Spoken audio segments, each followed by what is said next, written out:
Good afternoon, everyone. It's time to begin the meeting of the Metropolitan Council. Today is Wednesday, September 26, 2018, and I call the meeting to order.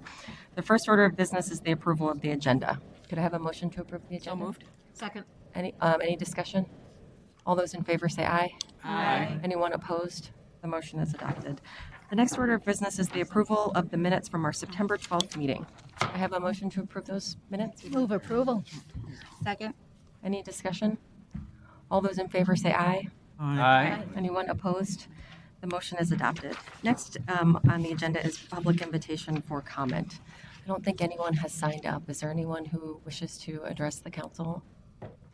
Seeing none, then I'm going to move right on to the consent agenda. Could I have a motion to approve the consent agenda? So moved. Second. Any discussion? All those in favor say aye.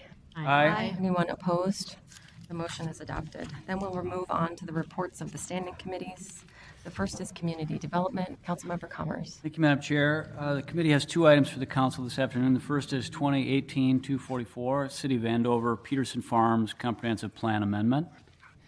The city submitted this amendment to authorize the re-guiding of 411 acres from agricultural preserve to a rural residential land use designation. The rural residential land use designation allows for an area of low-density residential development outside of the MUSA line that will not be served by municipal sewer and water, with an overall density of 0.4 units per acre. The proposed amendment conforms to regional system plans and is compatible with the plans of other local communities and school districts. However, the amendment also is inconsistent with Thrive MSP 2040 land use policy, which discourages the expansion of rural residential land use and development patterns.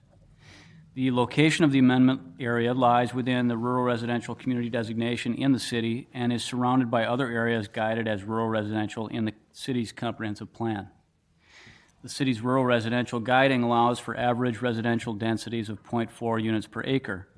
This proposed amendment would facilitate development of 160 housing units over the entire 411 acres, which is a pattern of 2.5 acre lots. The committee found that the proposed amendment does conform to regional system plans and so is recommending approval with the attached review record. The review record includes specific language about the long-term benefit of rural growth patterns that are more efficient and economical than are presented. Within this amendment area, due to large undeveloped tracts that exist, the city has an opportunity to establish development patterns and different residential densities that preserve natural resources and prevent the premature demand for urban services. So, Madam Chair, on behalf of the Community Development Committee, I'd like to move that the Council first adopt the attached review record and allow the City of Andover to place the Peterson Farms Comprehensive Plan Amendment into effect. Second, find that the proposed amendment does not change the city's forecasts. Third, strongly encourage the city to consider using alternative development options as detailed in the report. And finally, advise the city to implement the additional advisory comments in the review record for parks, land use, natural resources, and housing. Thank you. Is there a second? Second. Any discussion on this item? That was a really helpful overview. All those in favor say aye. Aye. Anyone opposed? Aye. The motion is adopted. Next is Councilmember Commerce. Thank you, Madam Chair. The next item is 2018-251. It's approval of the 2019 Public Housing Agency Plan. As an administrator of the U.S. Department of Housing and Urban Development Housing Choice Voucher Program, Metro HRA prepares and submits an annual update to its PHA plan. The PHA plan is a guide to the Metro HRA programs, policies, operations, and strategies for serving the needs of very low and extremely low-income households. The Housing Choice Voucher Administrative Plan, which is the main policy document of the Metro HRA, is part of the PHA plan. The administrative plan is reviewed and updated annually to reflect changes in HUD regulations and as the agency determines a need for policy revisions. So, Madam Chair, on behalf of the committee, I'd like to move that the Council first approve the 2019 Annual Public Housing Agency Plan, including changes to the Housing Choice Voucher Administrative Plan. Secondly, authorize the Council Chair to execute the required certifications. And finally, direct staff to submit the final plan to HUD at its convenience. Thank you. Is there a second? Second. Any discussion? Seeing none, all those in favor say aye. Anyone opposed? The motion is adopted. Thank you. So next we'll move on to the Environment Committee. Councilmember Rummel. Thank you, Madam Chair. Business item 2018-241 is a request for ratification of declaration of emergency for West Meters odor mitigation. MCES commissioned a new odor control system at the Minneapolis West Meter site in the fall of 2017. Odor complaints have increased over the past 3 months in the Lake Street and West River Road area. Testing of the air was conducted and analysis showed that the system is removing hydrogen sulfide very well. However, other compounds in the airstream are causing a foul, dead animal smell.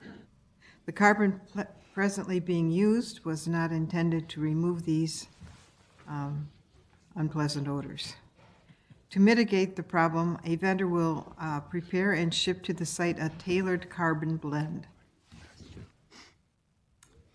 Council staff will remove the old carbon from one of the 2 vessels and replace it with the new blend. After evaluation of performance, the second vessel will be replaced. The carbon blend can be adjusted if needed. Therefore, I move that the Metropolitan Council ratify the justification for a declaration of emergency for odor mitigation at the West Meters attached to this business item. Thank you. Is there a second? Second. Any discussion on this item? All those in favor say aye. Anyone opposed? The motion is adopted. Next, we move to the Transportation Committee. Councilmember Rodriguez. Thank you, Madam Chair. 2018-233 deals with the Transportation Improvement Plan, or TIP, which is a 4-year program of transportation projects funded in whole or part with federal funding totaling $4 billion. The 2019-2022 TIP is a multimodal program of highway, transit, bicycle, and pedestrian projects in the Twin Cities metropolitan area. The TAB adopted the 2019-2022 TIP at its August 15, 2018 meeting, and Council staff is recommending the Council concur. Therefore, Madam Chair, I move that the Council concur with the Transportation Advisory Board action to adopt the 2019-2022 Transportation Improvement Program for the Twin Cities metropolitan area, certify that the Twin Cities metropolitan planning process is addressing major issues facing the metropolitan planning area and is being carried on in conformance with all applicable federal requirements as detailed in the business item, certify the TIP conforms to the provisions of 49 CFR Part 20 regarding lobbying restrictions on influencing certain federal activities, find that the TIP is consistent with the Transportation Policy Plan, which is in conformance with applicable federal transportation and air quality regulations, find that the TIP meets all applicable federal requirements, find that the TAB provided adequate opportunity for involvement from the public, agency, and transit operators through its regular process and public comment period, and finally, transmit the 2019-2022 TIP along with these comments to the Minnesota and Wisconsin Departments of Transportation and the Minnesota Pollution Control Agency. Thank you. Is there a second? I'll second. Any discussion on this item? Seeing none, all those in favor say aye. Aye. Anyone opposed? The motion is adopted. Next, we move on to other business, and the first item is 2018-258, and this is about appointments to the Equity Advisory Committee. Just to give you a little bit of background, we have 2 vacancies right now that we're recommending for District H, and I think the other one is an at-large vacancy. And so I would recommend a motion to appoint both District H and at-large, and the new at-large member to the Equity Advisory Committee. So Move approval. Is there a second? Second. Any discussion? I just would like to thank these folks, Leah Goldstein, Moses, and Beth Ann Becker, for being willing to serve on this really important committee for the council. All those in favor say aye. Aye. Anyone opposed? The motion is adopted. Great. Next, we have an update on Southwest LRT presented by Jim Alexander. Welcome, Jim. Thank you, Madam Chair. Council members, I have a brief update on the Southwest LRT project for you here. So tonight we want to talk about the civil construction. We did just give you kind of a heads up. We did request bid extensions to the 2 bidders, and I have the slide to talk about that. and also talk about the quality management services, which is really tied to the civil construction as we look to lift that off. And normally Robin Kaufman gives you a quarterly right-of-way update, and I'll be doing that tonight as well. So just to get you grounded on what's happened over the past month or so, back in August we received FTA's risk report. Actually, it was very favorable towards the project. The FTA's project management oversight consultant Jacobs put this together, and the FTA does the review, and so they determined that the cost estimate we have for that $2.003 billion budget was well prepared and mechanically and fundamentally sound. They did concur with the contingency that we have proposed, the 14%, so that'll remain. So that means that budget is $2.003 billion that will carry forward. And the project schedule with the revenue service date slated for 2023 is mechanically sound and meets the technical requirements that are required by FTA. And then finally, our risk register and our management plan was found to be professionally developed and maintained. Later in August, we did receive the go-ahead from the Surface Transportation Board. They did approve that filing we made in April that would allow the council to take over the property on the Bass Lake Spur from Canadian Pacific and the property in the Kenilworth Corridor from the Hennepin County Regional Railroad Authority. And also in conjunction with that, it would allow the HICRA to take on that common carrier role that we talked about previously on the Bass Lake Spur, where they have that authority in the Kenilworth Corridor. And then later in August, we did resubmit the letter of no prejudice that's currently with FTA on the civil construction. And we'll be talking about a little bit about that here further in some slides here, talking about FTA's deliberation on that LONP request. And then finally, this is kind of a standard deal. We submitted our New Starts application. All the properties that have projects in the New Starts queue, they submit a New Starts update. And this will be starting under review by FTA. We've actually had some conversations with their financial consultant already, even as recent as today. And the outcome of that will be a report in about February timeframe in terms of the rating for the project. We do currently carry a medium-high rating. Anticipate that to remain. We'll have to see how that plays out. So for the civil construction contract, kind of want to get you grounded a little bit. Back in October last year, we reissued the invitation for bid, and then in November we held a proposal meeting and received 2 bids in May. One, the apparent low bidder, Lonp Crossan, the joint venture, just under $800 million, and Ames Kramer, a little over $800 million. And so in July, we had requested a 60-day extension for bid validity. And just earlier today, we requested another 45-day extension for bid validity. This is to allow FTA a little more time to assess that LONP request. As Paul, we've talked about this letter of no prejudice that needs to be in place before we can award that contract. And so the scope on that civil construction, the 44 structures that we talked about in the past, 29 new bridges, spans from LRT, pedestrian, roadway, and freight. We have 7 existing bridges that will have modifications done to them, 6 pedestrian tunnels, 2 cut and cover tunnels, 1 under Trunk Highway 62, and then 1 in the Kenilworth Corridor. 15 at-grade LRT crossings, 5 of those are shared with freight, and 118 retaining walls, and all told with the freight and LRT, we have 182,000 track footage of track, and 7.8 miles of shared LRT and freight rail corridor. So that's the Bass Lake Spur, the Kenilworth Corridor, and the Wayzata subdivision, accumulated into one there. So a little bit about the letter of no prejudice. This is kind of the federal policy. Basically, LONP is a tool that the FTA uses to allow the local authority, such as us, to spend non-federal money, but be eligible for match once that the full funding grant agreement comes into play. And so that has been submitted to FTA, and we've had a lot of discussion with them, and we're hoping to get that soon. But given where we are today, the bids expire on the 30th of September. We needed to do that extension. So given 2 days left in the week here, we wanted to get that done. And so we hope that we don't need a full 45 days as we did the extension. We hope we don't need the whole 45 days, but we have that request out to the bidders just in case.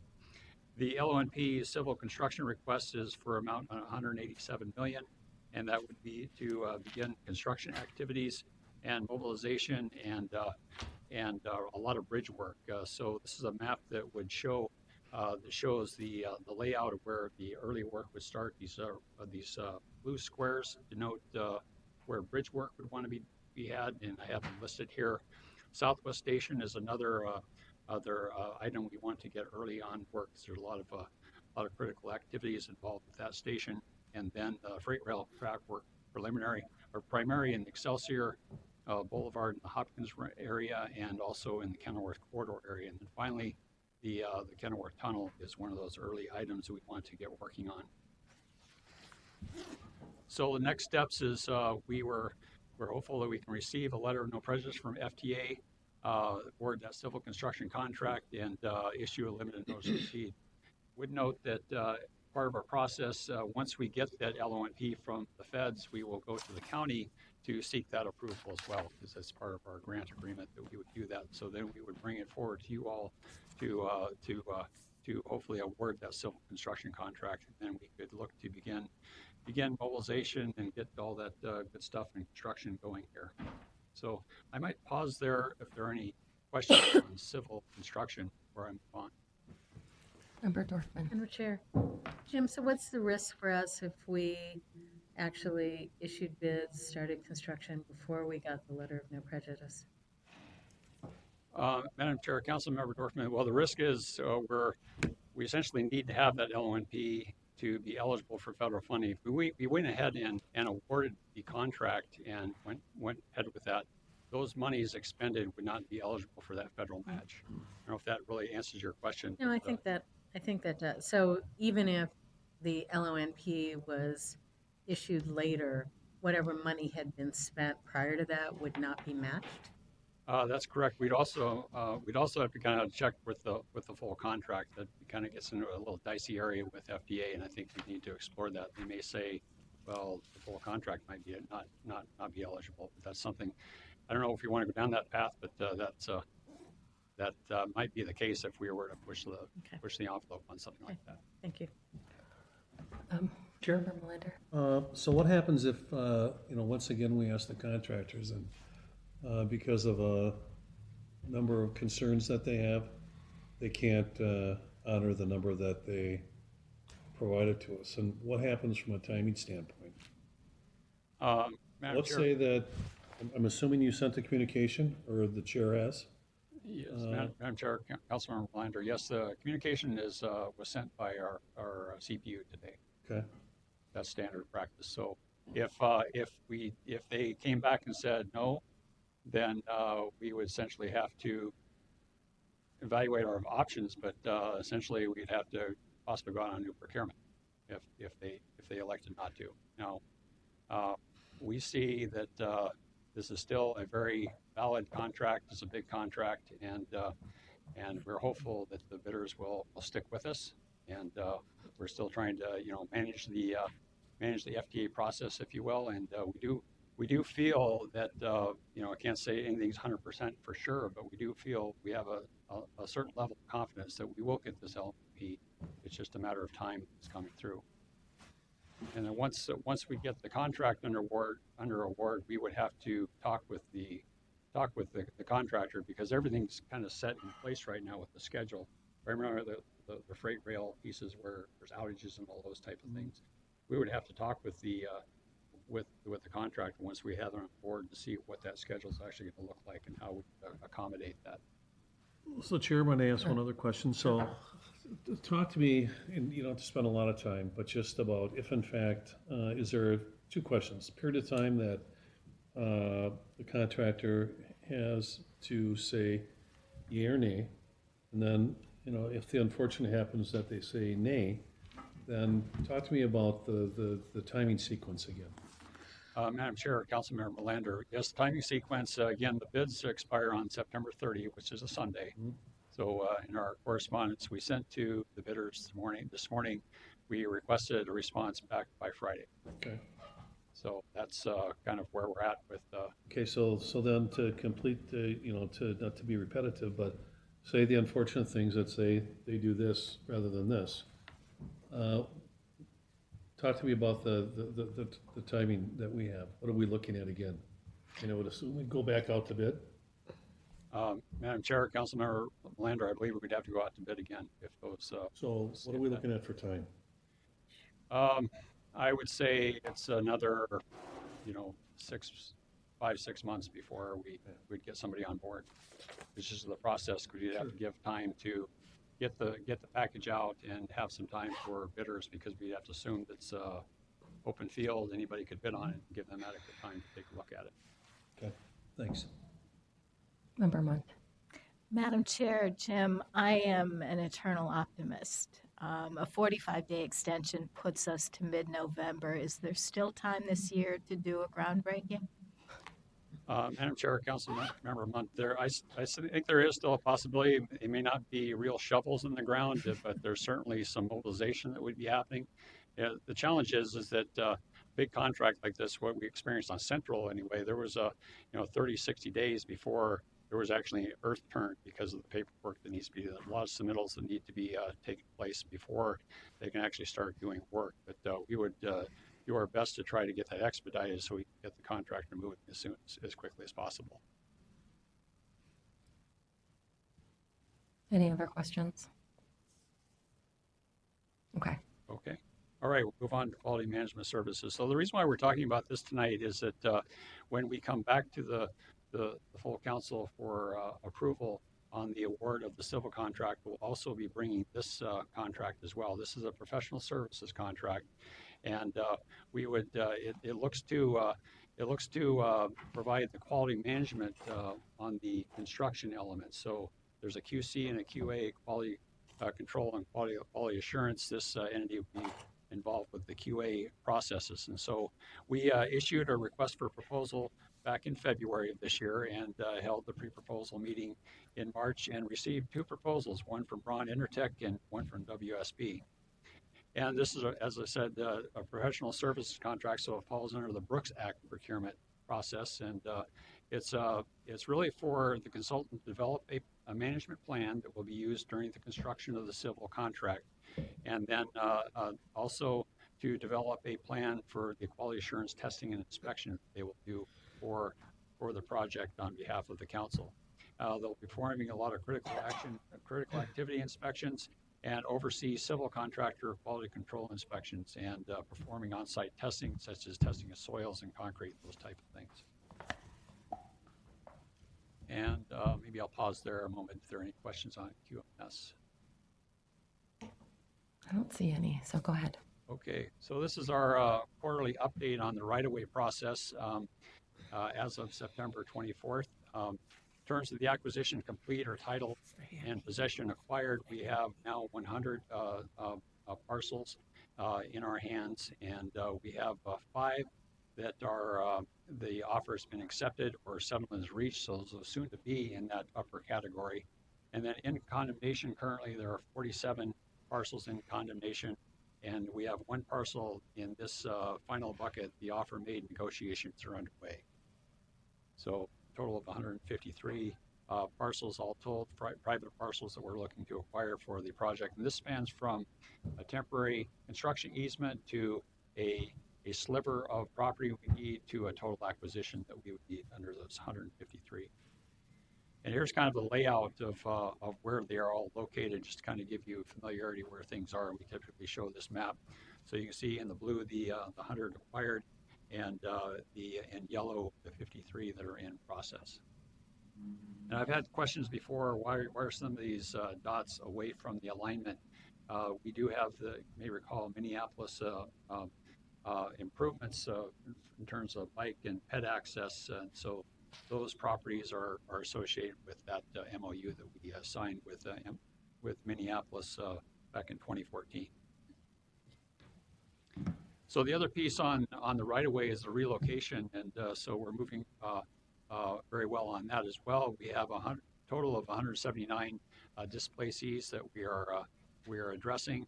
95 are businesses, and there are 84 that are seasonal storage. And so we have a total of 45 of those 95 businesses addressed, and 71 of the 84, for a total of 116 out of the 179 relocations.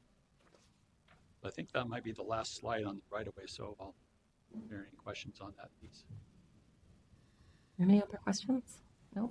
I might just add, as far as this LONP, we're a lot of questions about how FTA is working with the local agencies on LONPs, and we're seeing activity. For example, last week, Los Angeles, the Purple Line, just received an LONP for a little over $400 million.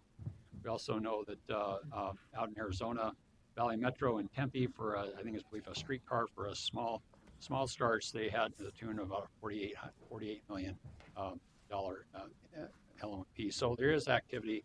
Things have evolved immensely since early in January, where we weren't quite sure where things were with FTA and LONPs and FFGAs, and we're seeing that starting to loosen up. So we still remain confident that we will get this LONP. It's just a matter of time it's coming through.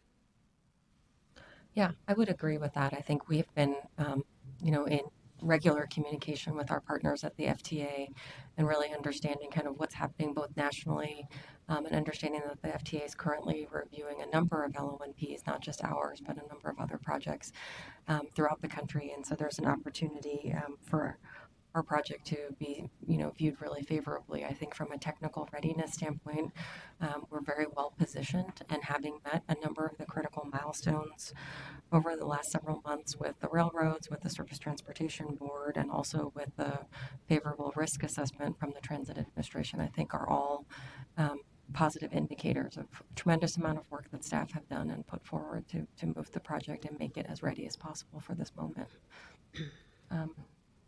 Are there any other comments or questions for Jim? Seeing none, thank you for that. Next on the agenda is just council member reports. Are there any reports that council members would like to share? Member Latofsky. Thank you. I just want to report on a couple of things I've done since our last time together. One was the groundbreaking celebration for Minnehaha Commons, which is a 44 unit. Councilmember Dorfman was there with me too. 44 unit project aimed at 55 plus formerly homeless people just around the corner from my home. So I'm very excited to see that going up along Lake Street, so well connected by bus and transit and all that. We also had a community meeting on the D line, specifically focused on the 48th and Chicago stop. And I want to thank staff for pulling that together. It was unbelievably civil, considering the deep feelings people have about that. But I'm sure we're going to come up with a great solution there. I presented at the Northeast Chambers coffee meeting last week with a little Met Council 101. It feels a little weird as we approach the end of our time here to go out and meeting people. But I think they were happy to learn a little bit more about the council and make that connection. State of the airport was something that the chair and I went to last week, and it was out at the new hotel at the airport, which is just a fantastic place to hang out. So if you have a little extra time before your next flight, go check it out.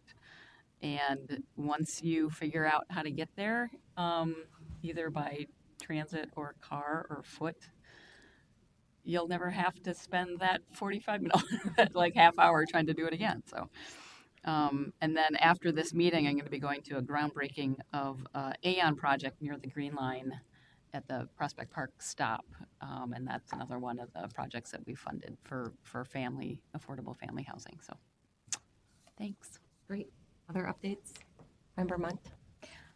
I joined the ribbon cutting for the Artery, which is a bike pedestrian connection between the future Southwest Light Rail Station and downtown Hopkins. It was funded by the Met Council, and it was a great example of how the City of Hopkins, Three Rivers Park District, and the Met Council have worked together for great success.